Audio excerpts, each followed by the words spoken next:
The early morning light stretched across the rooftops of Golden Vale like gentle fingers reaching from the horizon. Rays of orange and pale pink illuminated the puddles left behind by late night storms, while the earliest birds sang a low, tentative chorus. On top of the apartment building at the corner of Magnolia Street and Pine Avenue, a lone figure stood quietly, shoulders relaxed, breathing in the crisp air. Her name was Amelia Chen, a local therapist who had moved to Golden Vale a few years prior. She was drawn to the town's close-knit charm and yearned to make her mark by helping people beyond the confines of her office. Despite her professional experience listening to patients' struggles and guiding them toward relief, she'd noticed a deepening sense of isolation among the community. It was subtle at first, but ever since she arrived, she couldn't help feeling that something was missing. A shared sense of purpose, a collective acknowledgement of life's inherent ups and downs. Each day she walked to work watching neighbors hurry past one another with little more than a cursory nod, if that. She'd wave to the local shop owners, who often mustered forced smiles before returning to scrub floors or stock shelves. Young parents ushered their children from one activity to another, never pausing to breathe. The older residents retreated behind fences, focusing on maintaining private gardens. And the occasional wave or good morning never seemed to blossom into real connection. Amelia kept wondering how she could bring people together. Conventional community events, bake sales, yard parties, local fairs always seemed to revolve around activity and noise. She believed in those events, but she also noticed a universal longing to slow down, to connect on a deeper level, to hush the noise and find comfort in shared silence. As a therapist, she recognized how powerful something as simple as silent reflection could be in bridging differences. If only she could find a way to bring that essential stillness to more of her neighbors. One morning, after carefully watering her tiny succulents in the small greenhouse of her apartment, she climbed up the worn ladder to the building's rooftop. It wasn't particularly scenic or meticulously decorated, but it had the best view of the sunrise across the city. The rays lit up the silhouettes of spires, chimneys, and the tops of old maple trees. In that moment, Amelia felt gratitude swell in her heart. She closed her eyes and listened, the wind whispering, distant cars rumbling, birds calling out to greet the day. She noticed that with each breath, life's worries receded, replaced by the silent hum of awareness. Her mind became still. When she opened her eyes, a simple but clear concept took shape: organizing rooftop meditation group at sunrise. Of course, she had her doubts. Golden Vale wasn't necessarily known for its mindfulness or spiritual gathering, but wouldn't that strength of novelty be precisely what might draw people in? She thought about the practitioners who often turned to yoga classes or the ones who ventured out for brisk morning runs. Many in her own building led stressful lives: nurses, teachers, business owners. Was there a chance they would find solace in gathering on the rooftop just as dawn broke? She decided to take a chance. The next week, Amelia printed out modest flyers titled "Sunrise Rooftop Meditation, Open to All," and began distributing them around the neighborhood. She placed them in coffee shops, hung them on community bulletin boards, and left them in the local library. Since she was widely regarded as a caring and empathetic presence, word spread quickly. Some people associated the idea of silent meditation with self-help gurus or alternative spiritual movements, but Amelia's straightforward manner and respected background in mental health seemed to reassure potential skeptics.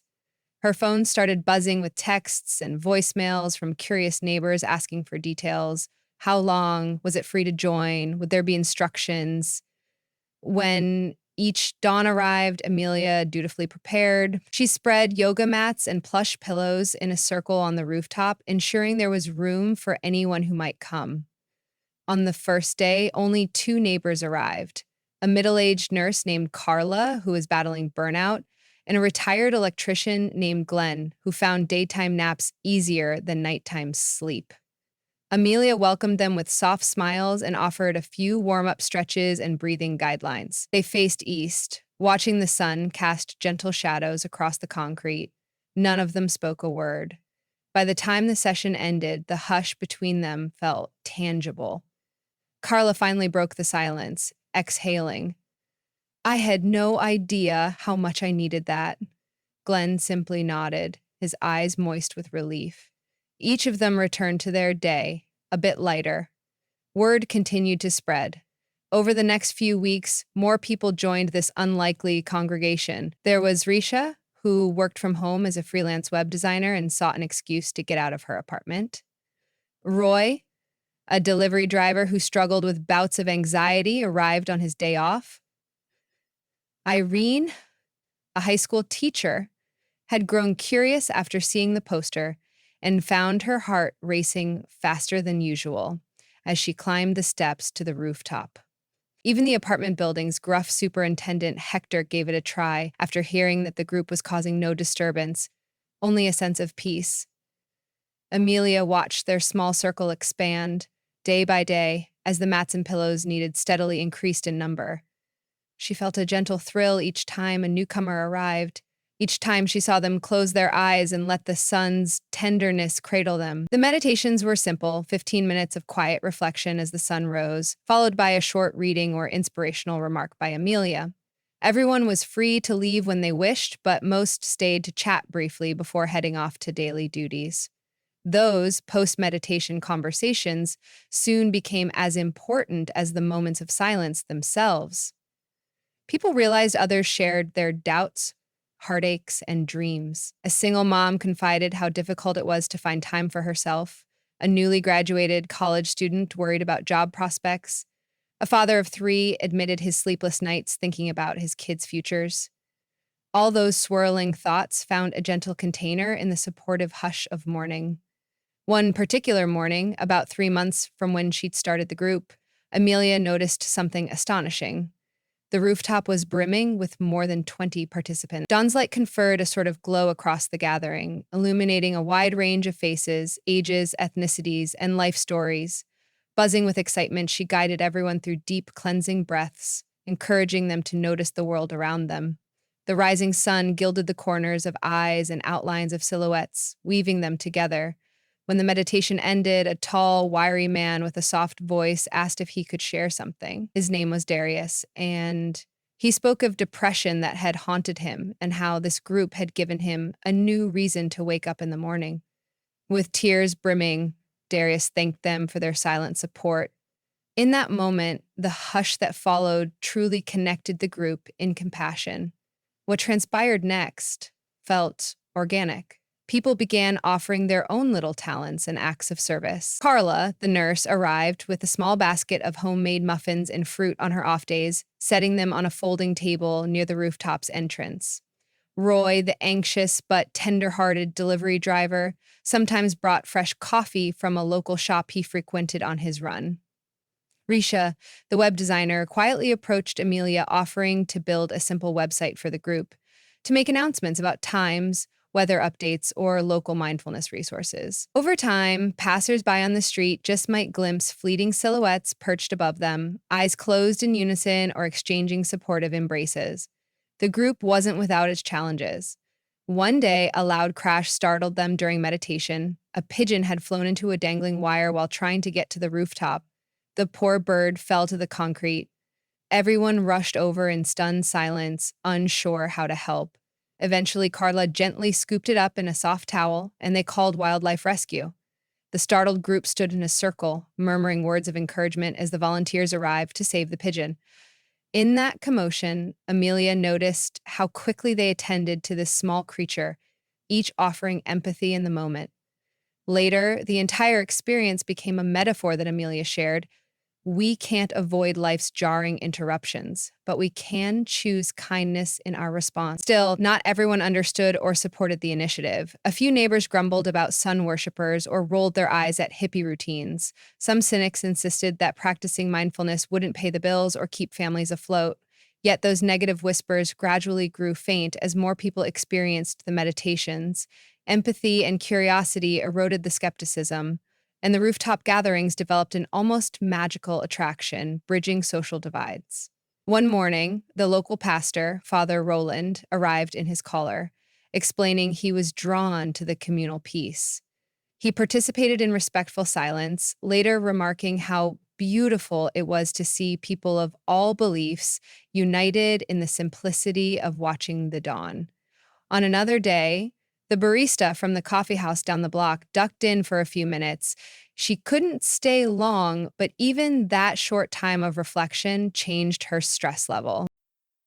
As the group flourished, Amelia noticed a growing sense of harmony radiating through the neighborhood. Strangers smiled at each other in greeting. People began discussing shared experiences on the rooftop, forging unlikely friendships.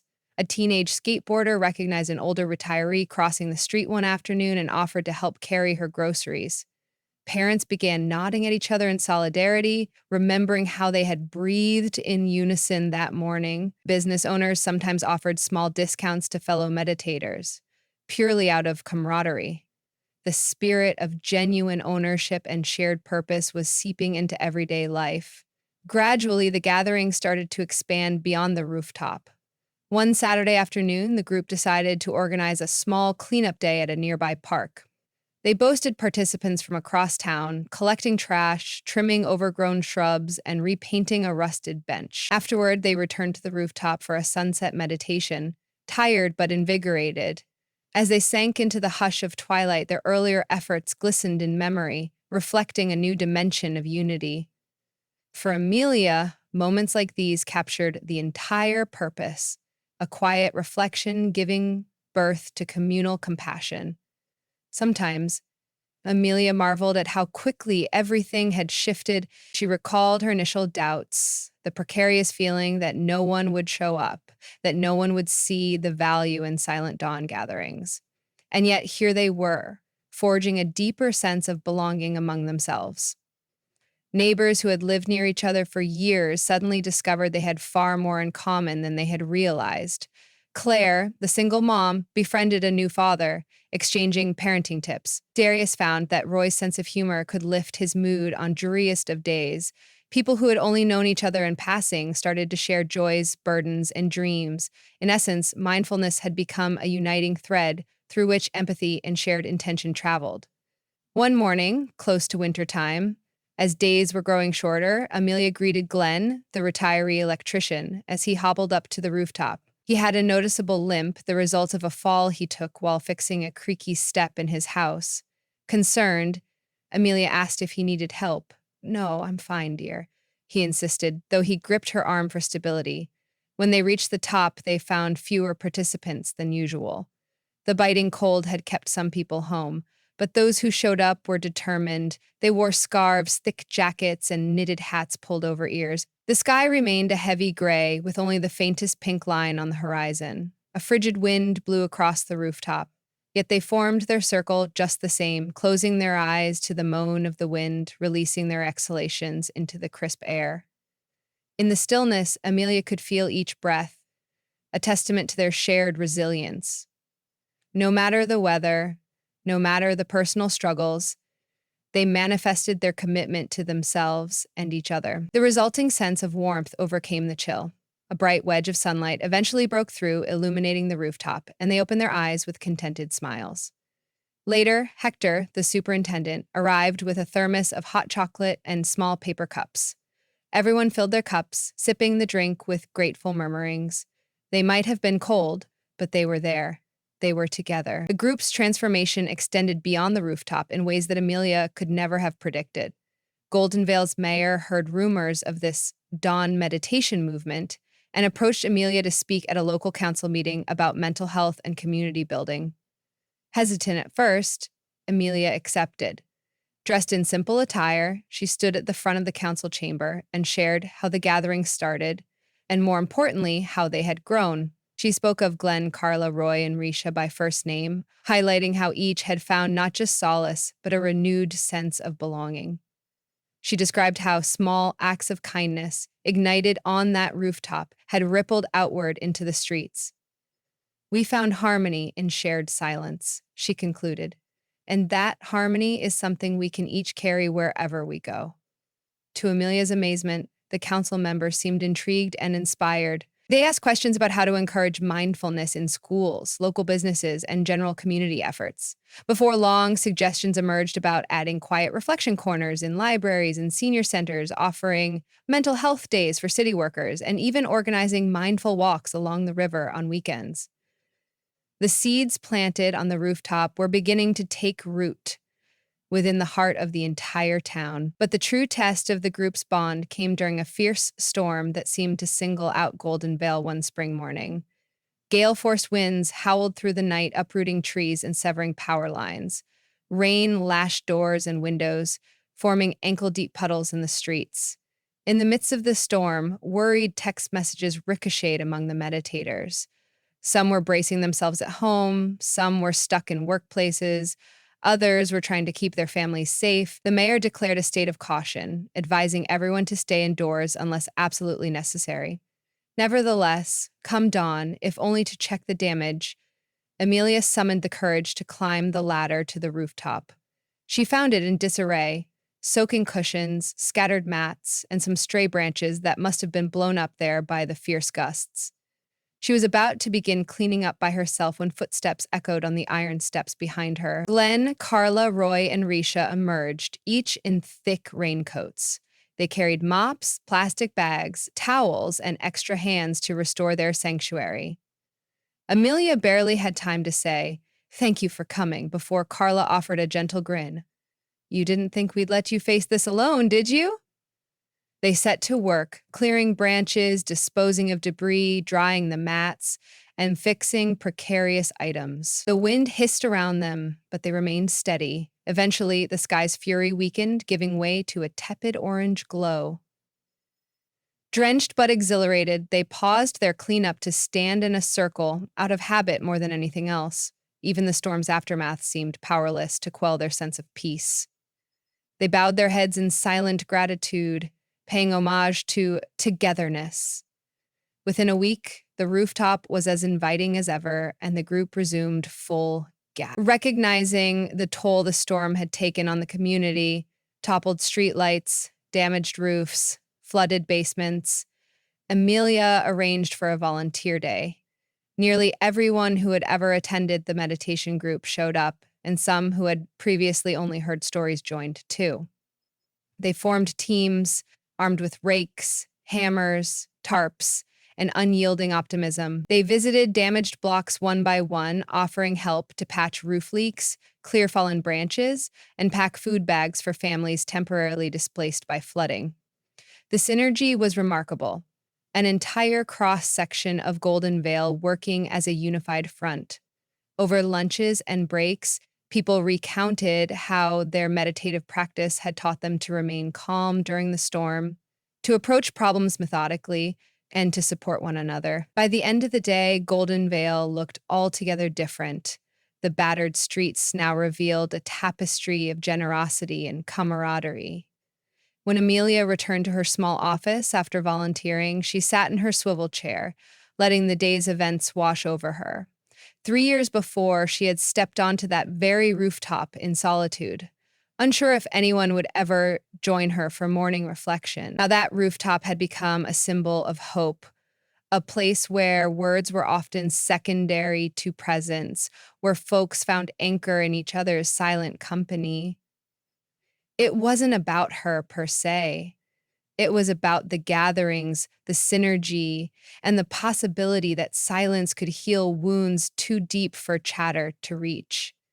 She thought about how many people carried burdens they never spoke of, a daily push and pull. And yet, in those golden minutes of sunrise meditation, hearts aligned, the clutter dissipated, and everyone remembered the shared humanity that ran deeper than any facade. In the months that followed, local newspapers picked up on the story, calling it the dawn of harmony in Golden Vale. Reporters visited at dawn, photographing the group. Interviews highlighted personal tales of triumph. Carla's burnout receded as she found new energy to treat her patients with compassion. Roy's anxiety shrank enough for him to laugh more freely. Glenn discovered a sense of purpose in guiding newcomers through their first meditations, and Risha launched new community-minded websites for other local nonprofits. Perhaps most importantly, each participant recognized that their reflections at daybreak had grown into everyday neighborly care. They carried the calm with them into daily routines, shifting how they interacted with each other when greeting in the hallways, meeting in shops, or strolling in the park. The local therapist who had started it all was simply grateful. As the group thrived, her patients too noticed a difference in her demeanor, an extra layer of calm, an expanded well of empathy. She had witnessed firsthand how group meditation could foster a sense of belonging that transcends differences in background, religion, or personal struggles. And the beauty was that it could happen anywhere. Any rooftop, field, or living room might become a haven for silently shared hope. Through misty mornings, through blazing summer sunrises, through autumn's fiery dawn skies, and through winter's subdued arcs of light, the rooftop found new purpose. People of all walks of life continued to gather, to be present, to find stillness. The hush on that rooftop reminded everyone, in ways both simple and profound, that unity needn't rely on words alone. You could feel it in the exchange of breaths as they inhaled the new day, in the soft, raspy scrapes of chairs being positioned in neat circles, and in the miraculous moment when dozens of eyes fluttered open together to witness the sun cresting the horizon. And so it continued, day after day, year after year. The practice of gathering at dawn spread from Golden Vale to neighboring towns as more people heard about the tradition and found the idea appealing. And while it would have been easy to focus on building a massive following or turning it into a commercial activity, Amelia resisted. The sanctity of the rooftop lay in its ordinariness and the quiet sincerity of those who came. Whether 5 or 50 people turned up, the purpose remained constant: to greet the day with stillness, to connect in silence, and to emerge realigned with compassion. This gift of dawn meditation wasn't something ephemeral. It was rooted in each of them, growing steadily through the hours of laughter, sorrow, chores, and daily hustle. It anchored them when life felt overwhelming or lonely. Perhaps Carla put it best one morning as the group concluded their practice and chatted briefly under an apricot sunrise. I come here to remember that none of us are truly alone. No matter what storms come our way, we can gather again in the morning to breathe and be. And countless new friendships were forged, and many new beginnings took shape within that circle. The experience became a quiet revolution of kindness in Golden Vale. Little gestures building up to a tidal wave of empathy. It was living proof that sometimes it is through shared silence that we find our common voice, and thus a simple rooftop in a small town, bathed in first light, quietly transformed an entire community, one sunrise at a time.